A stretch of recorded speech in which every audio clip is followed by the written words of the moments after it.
Good evening, guys. Welcome back to English Talk Academy with Akash sir.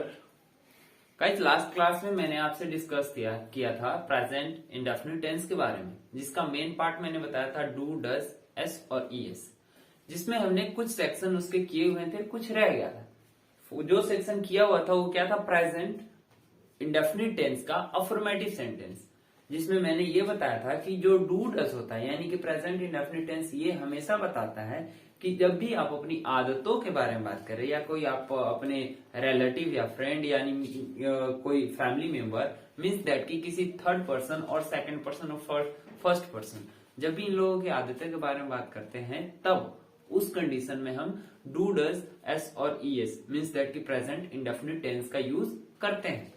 But in affirmative sentence हम सिर्फ S और ES का use करके has, have, he, she, it, name के साथ और साथ में सिंगुलर नंबर के साथ एस और ईएस का यूज करते हैं, जिसके बारे में हमने डिस्कस किया था कि जब भी हमें सिंगुलर से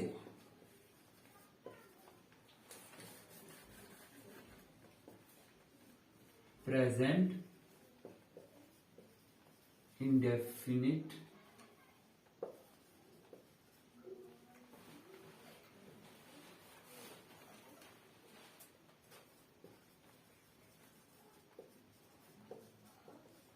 टेंस, गाइस इसका मेन कंपोनेंट था डू, डज, एस और ईएस। गाइस मैंने जैसा आपको कल बताया हुआ था कि डू डज है, उसे हम क्या कहते हैं? एक्सिलरी वर्ब कह देते हैं या फिर हेल्पिंग वर्ब कहते हैं, हेल्पिंग वर्ब या फिर एक्सिलरी वर्ब भी इसको बोलते हैं। EX से आप इसको समझ जाए, एक्सिलरी वर्ब। AX से आप इसको समझ सकते हैं। सॉरी गाइस, मैंने बताया था कि जब भी हमें, इसको मिटा दे रहा हूं, सिंगुलर से सिंगुलर फॉर्म ये होगा और ये प्लूरल फॉर्म। सिंगुलर से प्लूरल में चेंज करना हो तो किसी वर्ड को हम कैसे चेंज करेंगे? For example play, box, class, chair या फिर टीच। इसमें कुछ नाउन भी है और कुछ वर्ब्स भी हैं। Is that clear guys? जब इसे हमें प्लूरल चेंज करना हो तो हम कैसे चेंज करेंगे? प्ले का मैंने प्लेस किया, इसमें एस लगाया, but in that case, in another case मैंने क्या किया कि बॉक्स में बॉक्सेस लगाया। ओके, एक चीज और है गाइस, आप इसमें चेरी लिख लो, यहां पे प्ले है, कैरी, वाई है साथ में, इसको भी एक थोड़ा सा आपको कॉन्सेंट्रेट करना है, फोकस करना है। इसका चेंज क्या होगा? कुछ चीजें ऐसी है, फॉर्म है जिसको कह ले, प्ले का मैंने क्या किया? प्लेस किया। चेरी का CHAI,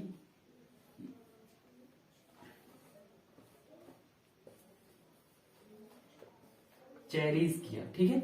और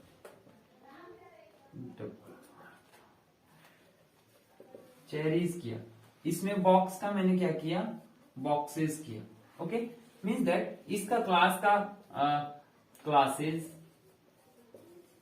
और चेयर का चेयर्स, टीच का टीचेस। ऐसा क्यों हो रहा है गाइस?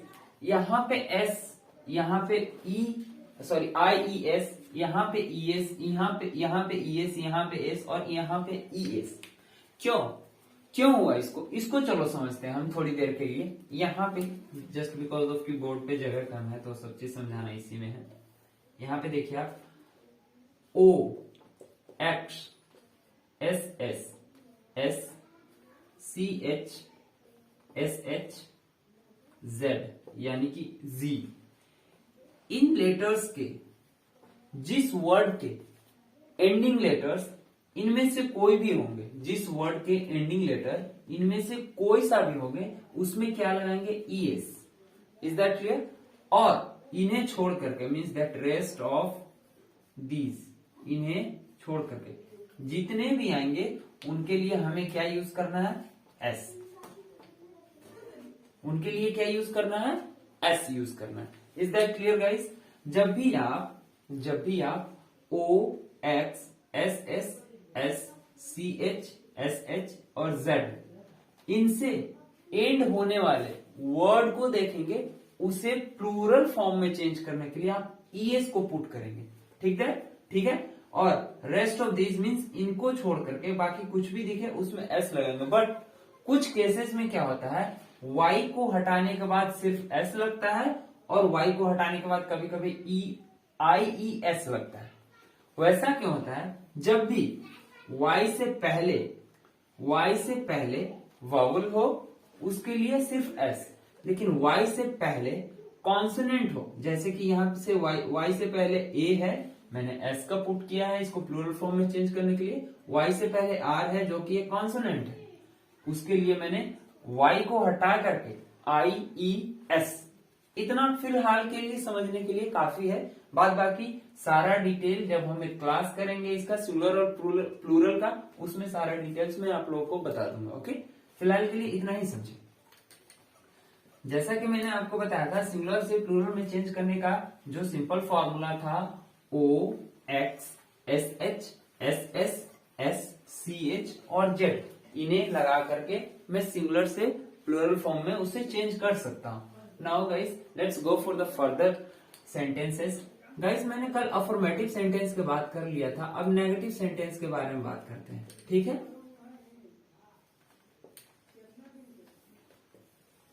नेगेटिव सेंटेंस, जैसा कि मैंने आपको कल लास्ट क्लास में बताया था, डू का यूज कहां करेंगे और डज का यूज कहां करेंगे। डू का यूज हम आई, यू, दे, वी और प्लूरल नाउन के साथ करेंगे। डज का ही, शी, इट, नेम और सिंगुलर नाउन के साथ इसका यूज करेंगे। ठीक है गाइस, यही चीज मैंने आपको बताया। ये मैंने पिछले लास्ट वीडियो में भी बताया है, अगर उसे आपने नहीं देखा हो तो प्लीज डिस्क्रिप्शन बॉक्स में जाएं, वहां पे चेक करें, आपको इसका लिंक मिल जाएगा। ओके गाइस, चलिए हम आगे बढ़ते हैं। नेगेटिव सेंटेंस, मैंने बताया था कि जब भी आप प्रेजेंट इंडेफिनिट टेंस की बात करते हैं, मीन्स दैट डू, डज और एस और ईएस की बात करते हैं, मीन्स दैट कि आप अपनी आदतों के बारे में बात करें, means you are talking about the hobbies, not just only yours but someone others like a third person or second person as well।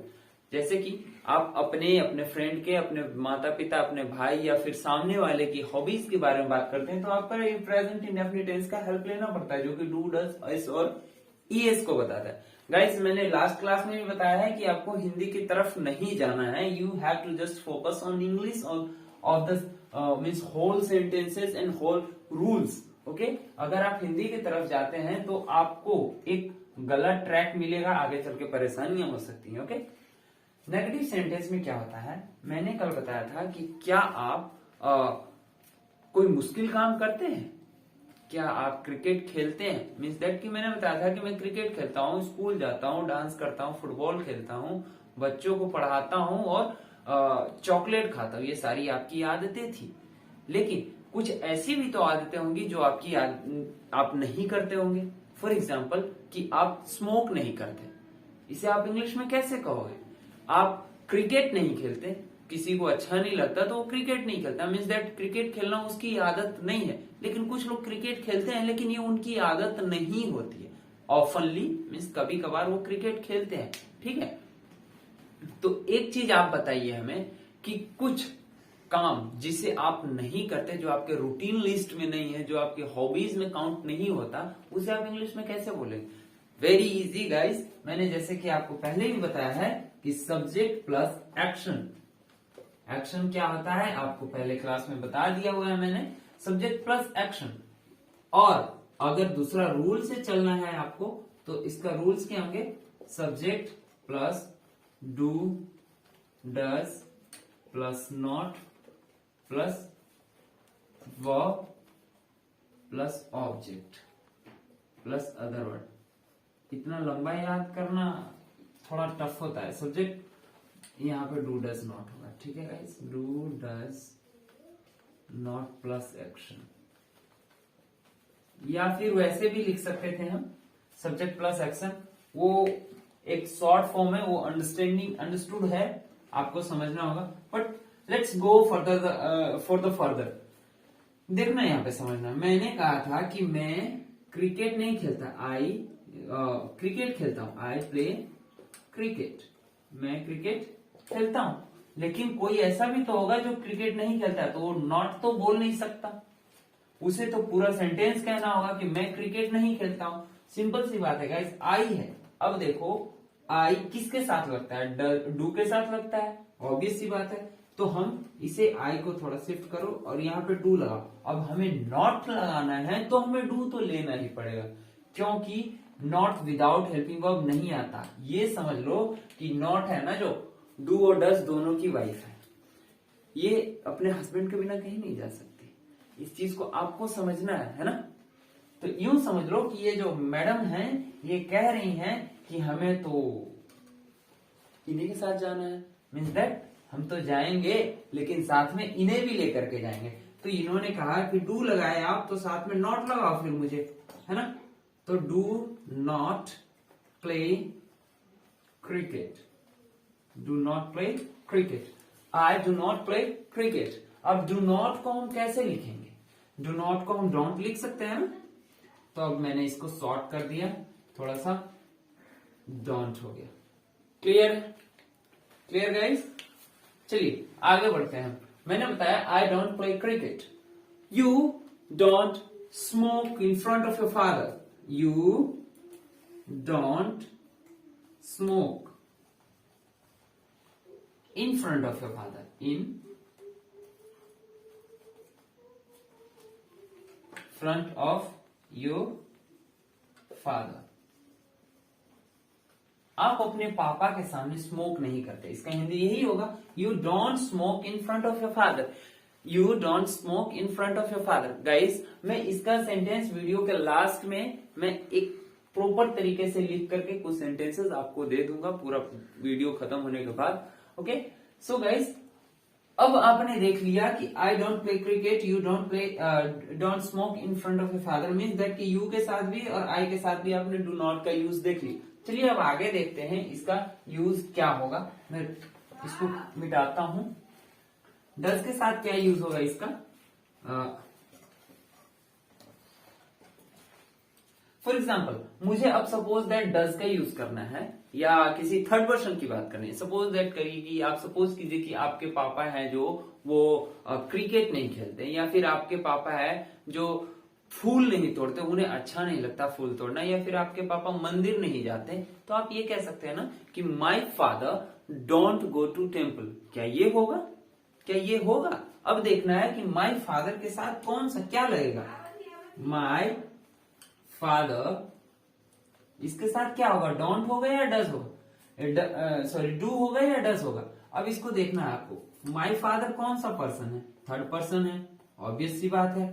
तो यहां देखो ये सिंगुलर नंबर है, बिल्कुल सही है, सिंगुलर नंबर है, साथ में थर्ड पर्सन है, तो सिंगुलर नंबर और थर्ड पर्सन, ही भी थर्ड पर्सन, सी, इट और नेम, ये तीनों के चारों मीन्स दैट ये सभी के सभी थर्ड पर्सन है। साथ में पापा जी सिंगुलर नंबर है, तो मैंने क्या यहाँ पे यूज करना है, माई फादर डज। डज के साथ क्या लगेगा, not. My father does not क्या, my father does not go to temple, my father does not go to temple. अब कोई एक फ्रेंड है मेरी जिनका नाम राधा है, my friend's name is Radha, and she does not abuse anybody और other, she does not abuse other. ये बोल सकता हूं मैं, माई फ्रेंड राधा, सिंपल से राधा ही लिख लेते हैं, राधा डज यानी डजंट abuse other, वो गाली नहीं देती दूसरों को, means that she does not use abusive language, ऐसा बोल सकते हैं ना गाइस। गाइस एक चीज और देखो, यहाँ पे आपने नोटिस किया कि नहीं, मैं आपको बताता हूं। यहाँ देखो, जब हम प्रीवियस क्लास में प्रेजेंट इंडेफिनिट टेंस का अफर्मेटिव सेंटेंस की बात कर रहे थे, तो वहां पे थर्ड पर्सन के साथ एस और ईएस का यूज हो रहा था। वहां पे क्या, थर्ड पर्सन के साथ एस और ईएस का यूज हो रहा था वर्ब में, ठीक है। बट इसमें ऐसा नहीं है। वाई इज इट सो, ऐसा क्यों हो रहा है? हम देखें यहाँ पे, my father does not go to temple, मेरे पापा कहा मंदिर नहीं जाते। तो मैंने यहाँ पे यूज ऐसा तो कर सकते थे ना, गोज टू टेम्पल, ऐसा कर सकते हैं क्या? कर सकते हैं यहाँ पे? जी नहीं कर सकते हम। क्यों नहीं कर सकते? क्यों नहीं कर सकते गाइस? क्योंकि आपको इतना समझना है कि डज के साथ ईएस नहीं आती, डज के साथ ईएस का यूज नहीं होता। क्योंकि यहाँ पे ये देख लो ना, अगर वैसे नहीं समझ में आते तो यूं समझ लो कि डज में ऑलरेडी ईएस लगा हुआ है। डू लिख दिए हम, उसमें ईएस लगाए तभी तो डज होगा, है ना। तो डज के साथ ऑलरेडी ईएस का यूज हो चुका है। So my father does not goes to temple के जगह पे गो टू टेम्पल होगा, क्योंकि यहाँ पे डज आ गया। फॉर लाइक दैट इसमें भी वैसे ही होगा। राधा डज नॉट एब्यूजेस के जगह पे एब्यूज होगा। क्यों होगा ऐसा? क्योंकि डज यहाँ पे आ चुका है। डज, आपको बस इतना समझ लो कि जैसे मैंने बताया था कि ये जो डज और डू है ये इसकी पत्नी है, वैसे ही डज की सौतन है ईएस। समझ में आया बात? हाँ, दो सौतन एक साथ नहीं रहते हैं, बहुत रेयर केस में ऐसा देखा जाता है ना। आई बात समझ में? तो यूं समझ लो कि डज एक दुश्मन, डज का दुश्मन कौन सा है? ईएस। कहता है डज कि देख भैया, अगर तुम कहीं जाओगे तो मुझे साथ नहीं ले जा सकते। वाई? बिकॉज तुम तो खुद ही ईएस लगे हुए हो, तो तुम्हारे साथ मेरे होने और ना होने का कोई फर्क पड़ता नहीं। मैं जहां जाऊंगा उस चीज को खराब कर दूंगा। अगर मैं इसमें ईएस आ गया, तुम्हारे साथ ईएस आया, मतलब sentence will be wrong. Okay, is that clear guys? अब चलिए क्वेश्चंस कुछ करते हैं ना गाइस। इस चीज को समझना है, रटना नहीं है, ठीक है। जितना हो सके इसको समझने की कोशिश करो, कॉन्सेप्ट को क्लियर करो, क्योंकि जब तक आपका कॉन्सेप्ट क्लियर नहीं होगा आप कुछ समझ नहीं पाओगे और इंग्लिश बोलना तो भूल ही जाओ। तो कॉन्सेप्ट क्लियर करते रहें और इंटेरोगेटिव की तरह समझें।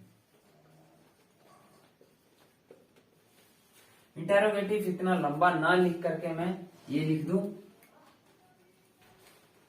आईएनटी सेंटेंस, ठीक है। Interrogative sentence guys, let's come to the point कि इंटेरोगेटिव सेंटेंस में होता क्या है। सिंपल सी बात है गाइस, आपने बताया मैं गाली देता हूं या फिर नहीं देता हूं। सॉरी, आपने बताया कि मैं गाली नहीं देता हूं, आपने ये भी बताया कि मैं क्रिकेट खेलता हूं, आपने ये भी बता दिया कि आप डांस भी करते हैं। कोई कहता है कि मैं गाना नहीं गाता, ये सारी चीज आपने बता दी। लेकिन किसी से ये भी तो पूछना होगा ना कि क्या आप डांस करते हैं, क्या आप क्रिकेट खेलते हैं, क्या फुटबॉल खेलते हैं, क्या आपके पापा आपको पैसे देते हैं, क्या आपकी मम्मी आपसे काम करवाती है। ये सारे क्वेश्चंस है ना। सभी क्वेश्चन में मैंने, सभी सेंटेंसेस में मैंने क्या का यूज किया है, जो कि एक क्वेश्चन को बताता है। मीन्स दैट जब भी आप क्वेश्चन की बात करते हैं तब ये जो हेल्पिंग वर्ब्स है, मैंने आपको बताया कि ये जो हेल्पिंग वर्ब्स है ना, जो दोनों के दोनों, ये सेंटेंस के स्टार्टिंग में आ जाते हैं अकॉर्डिंग टू सब्जेक्ट। सब्जेक्ट के अकॉर्डिंग ये सारे के सारे क्या है? सब्जेक्ट ही तो है। क्या है ये? सब्जेक्ट है। तो अकॉर्डिंग टू सब्जेक्ट ये सारे फ्रंट में आ जाएंगे। अब सब्जेक्ट में क्या इसका रूल होगा, मैं रूल थोड़ा सा लिख दूं, आप लोगों को इजी हो जाएंगे sentence banana. Do, does, subject plus action, question mark. इसको आप एज अ रूल दिमाग में रख लो और आगे थोड़ा सा बढ़ते हैं। अगर आपके बुक के सब्जेक्ट की बात, सेंटेंस रूल की बात करूं तो बुक में रूल कुछ ऐसे दिए होंगे। हेल्पिंग वर्ब लिखा होता है HP, helping verb plus subject plus verb plus object plus other word, question. Is that clear guys? Is that clear? Okay, now let's go for the further. मैं ये कहूं कि जब भी आप किसी से क्वेश्चन करते हैं मीन्स दैट आप वहां पे उसकी राय जानना चाहते हैं, हाँ में या तो फिर ना में। आप जब भी किसी से क्वेश्चन करते हैं तो आप उसकी राय जानना चाहते हैं, या तो फिर हाँ में या तो फिर ना में। Is that clear? चलिए आगे आते हैं। मैंने बोला कि क्या आपके पापा आपको पैसे देते हैं। मैंने ये बोला कि क्या आपके पापा आपको पैसे देते हैं। आपने सिंपल से जवाब दिया गाइस कि हाँ देते हैं, क्यों नहीं देंगे। He is my father and he loves me, then he gives money. यही होगा ना, बात को समझना एक चीज है ना। तो गाइस मैंने बताया कि आपको क्वेश्चन कैसे करना है। जब अपनी मम्मी से कहते हो कि मम्मा I need some chocolates, will you give me, एक क्वेश्चन है। ओके, जब आपको ये पूछना है मम्मी से कि मम्मी क्या आप मुझे प्यार करते हैं, will you give me some chocolates, do you love me, do you love me, mamma do you love me. मैं ये बात कर रहा हूं गाइस, ये विल वाले सेंटेंस पे आपको फोकस नहीं करना। मैंने जो लास्ट में सेंटेंस बोला है do you love me, mamma do you love me, और यहां पे एक चीज को और फोकस में रखना है आपको कि जब भी आप क्वेश्चन करते हैं किसी से तो आपको साथ में उस आंसर को एक्सपेक्ट करना है कि हाँ या ना में आए। आंसर विल बी शॉर्ट, या तो हाँ होगा या तो फिर ना होगा, या तो यस आई डू होगा या यस ही और शी डज, या ये हो सकता है I don't, yes she, sorry no she और ही डज नॉट। यही आंसर हो सकता है। चलिए यहां पे आते हैं, थोड़ा अच्छे तरीके से आपको समझ में आएगा। Helping verb subject verb object plus other word, ये सारे आपके रूल्स हो गए। अब हम अकॉर्डिंग टू रूल चलेंगे या फिर इससे चलो, इससे doesn't matter, but we have to learn about it. हमें ये सीखना है। आपको ये कहना है, अगर आपसे कोई पूछता है, अगर आप मेरी वीडियो देखते हैं, अगर आप मेरे चैनल पे सब्सक्राइब कर चुके हैं, सारे लिंक्स को जानते हैं, अच्छी तरह से मुझे जानते हैं, तो आपसे कोई पूछता है कि क्या आप आकाश सर का वीडियो देखते हो, क्वेश्चन है ना, ये आपकी आदतों के बारे में बात किया जा रहा है। क्या आप आकाश सर की वीडियो देखते हो? सिंपल सी बात है, आपसे यही क्वेश्चन पूछा जाएगा, do you watch the Akash sir's video, question mark. आपसे ये पूछा गया do you watch the Akash sir's video, क्या आप आकाश सर का वीडियो देखते हैं? तो आपने आंसर में दिया यस आई डू। अगर देखते हैं तो ऑब्वियस सी बात है, देखते हैं तभी तो आंसर दोगे, नहीं तो कहां सीखोगे फिर। अगर नहीं देखते तो नो आई डोंट, ये हो गया, है ना। अभी आपसे कोई क्वेश्चन करता है कि क्या आप भगवान की पूजा करते हैं, means that do you pray to God. आपने बोला yes I do, yes I do. Do you take bath daily, क्या आप रोज नहाते हैं? आपने बोला yes I do, yes I do. ध्यान रखिए गाइस, लिखने के लिए आप यस के बाद जस्ट एक कॉमा लगाएंगे, उसके बाद I do. According to subject, subject you है, आपने आई क्यों पुट किया, इस चीज को समझो। सब्जेक्ट यू है, आपने आई यहां पे क्यों पुट किया? क्योंकि आपसे क्वेश्चन पूछा जा रहा है। मैंने कहा कि क्या आप डांस करते हैं, तो आप बोलोगे हाँ मैं करता हूं। आप यहाँ पे मैं बोले, आप ये तो नहीं ना बोलेंगे कि हाँ आप करते हैं। मैंने तो आपसे, अब आपसे कोई पूछेगा क्या आपकी शादी होगी, तो आप ये थोड़ी ना कहोगे हाँ आपकी शादी होगी, आप तो यही कहोगे ना हाँ मेरी शादी होगी। यही पूछेगा कि क्या क्या आपके पापा आपको पैसे देते हैं, तो आप ये थोड़ी ना बोलोगे कि हाँ आपके पापा पैसे देते हैं आपको, आप तो यही कहोगे कि हाँ मेरे पापा देते हैं। I am just talking about you, that answer will be changed in I. You से क्वेश्चन होगा, आंसर आई में दिया जाएगा, क्योंकि ऑब्वियसली समझने वाली बात है गाइस। एक बार फिर से समझो ना इसको। मैंने आपसे कहा कि क्या आप स्कूल जाते हैं? आपने बोला हाँ मैं जाता हूं। आप ये नहीं कहोगे कि हाँ आप जाते हैं। टीचर आपसे क्वेश्चन करता है कि क्या तुमने लेसन को प्रिपेयर करके आया? आपने क्या, आपका आंसर क्या होगा कि हाँ आप करके आए हैं, या आपका आंसर ये होना चाहिए कि हाँ मैं करके आया हूं। आप यही बोलोगे ना कि हाँ मैं करके आया हूं। लाइक दैट यहां पे भी do you watch the Akash sir's video, तो आपने यहाँ पे क्वेश्चन किससे किया है? डू यू से। आंसर किस में होगा? आई से होगा, क्योंकि क्वेश्चन आपसे किया जा रहा है तो आंसर भी आई ही देगा ना। अब यहाँ पे अगला व्यक्ति पूछ रहा है आपके बारे में, आप अपने जवाब दे रहे हो अपने बारे में। एक चीज और समझो यहाँ पे, डू यू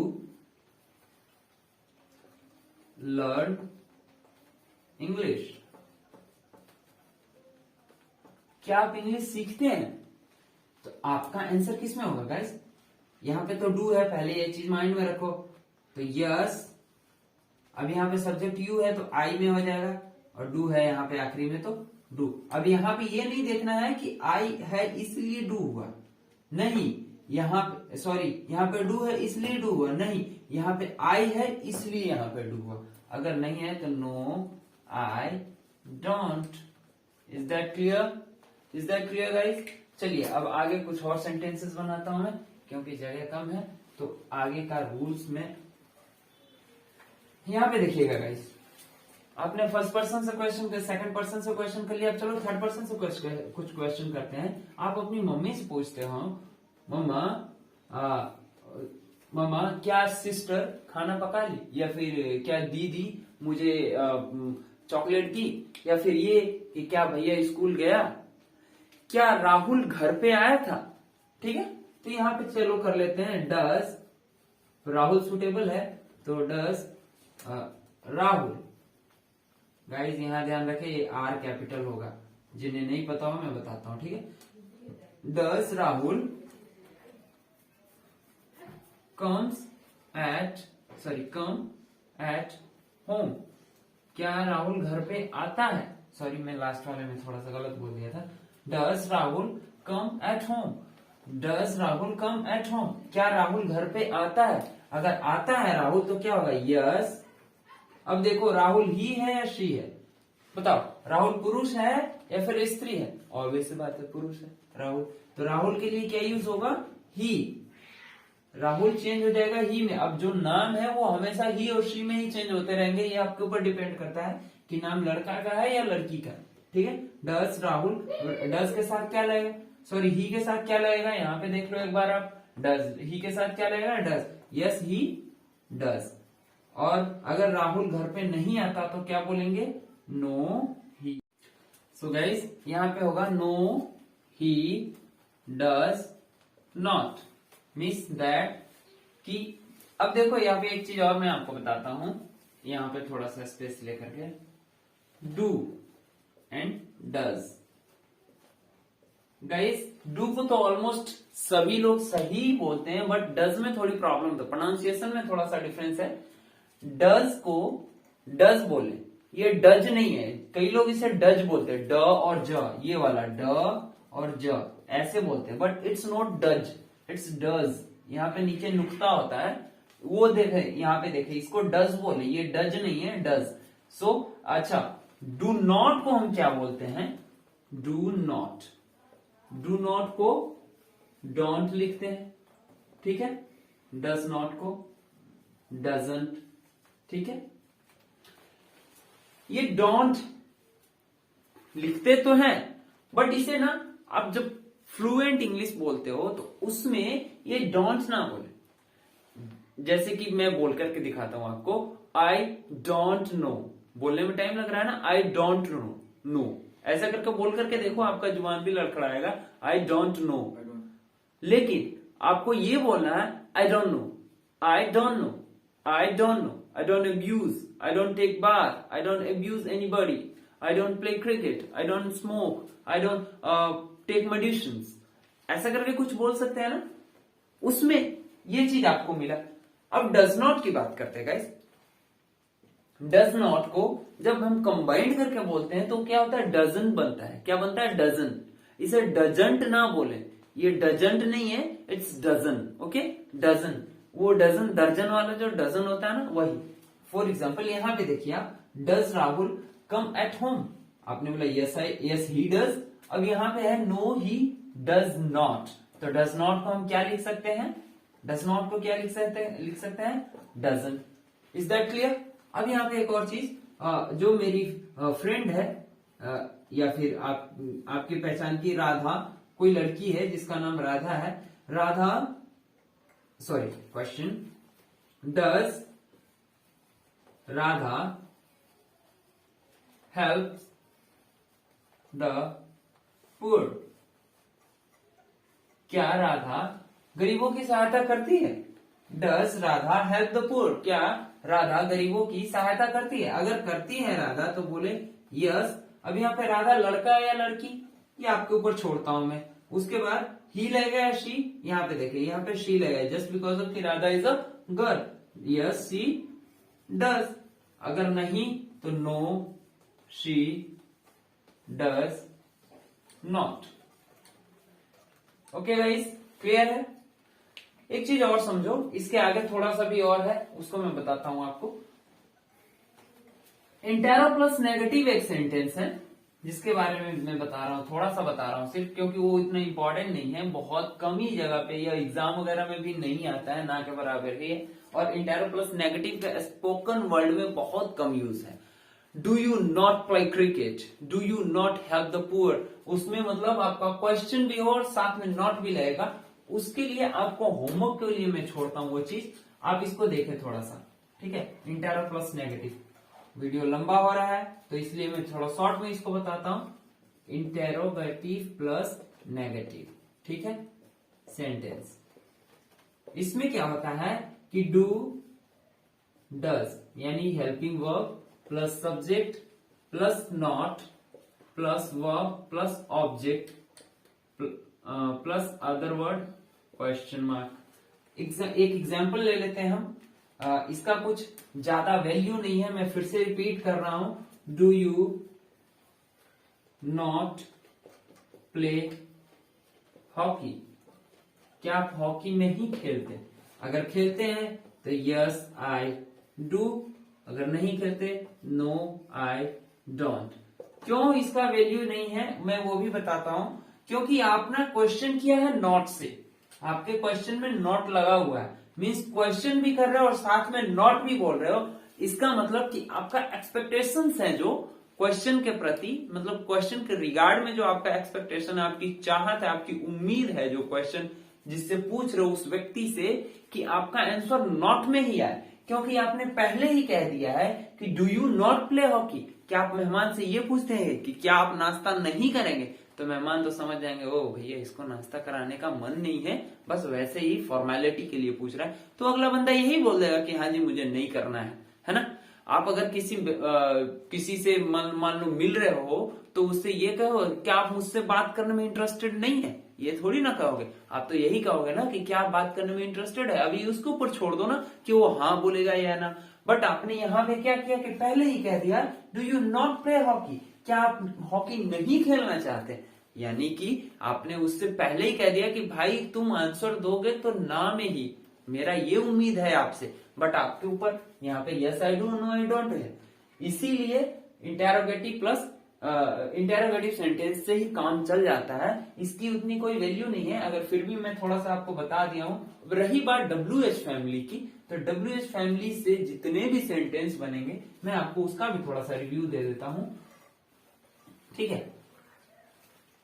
WH फैमिली आपको बार बार रिपीट होते रहेगा, WH फैमिली, ध्यान से देखना इसको।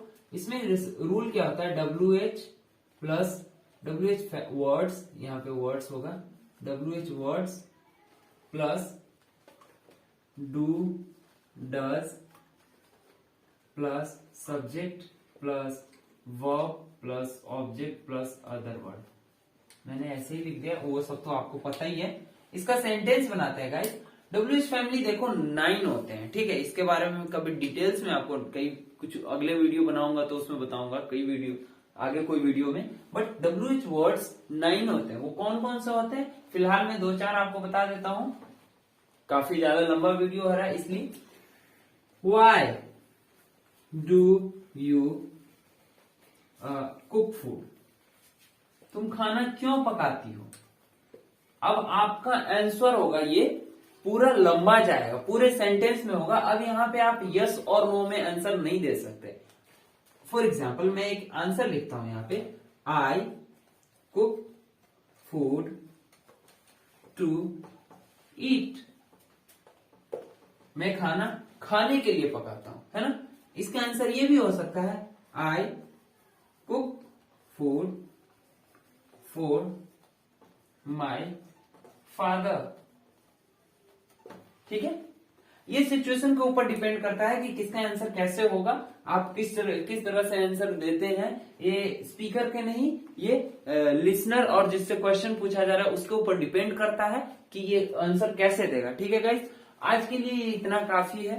नेक्स्ट वीडियो में हम आपको पूरा का पूरा ये कॉन्सेप्ट है प्रेजेंट इंडेफिनिट हो गया, प्रेजेंट कॉन्टिन्यूस टेंस बताऊंगा। आप प्लीज वीडियो में बने रहें, वीडियोस को पूरी तरह से देखें ताकि आपको कोई सा भी कंफ्यूजन, कहीं से भी कोई डाउट नहीं हो। और रही बात, एक लास्ट में मैं आपको इसका सेंटेंस बना करके इधर से हिंदी और इंग्लिश एक्शन का एक छोटा सा क्लिप देता हूं। थोड़ी देर के लिए मैं वीडियो को पॉज कर रहा हूं, उसके बाद मैं क्लिप लिख करके आपको वो वीडियो देता हूं। ठीक है, थोड़ी देर के लिए वीडियो पॉज करता हूं मैं।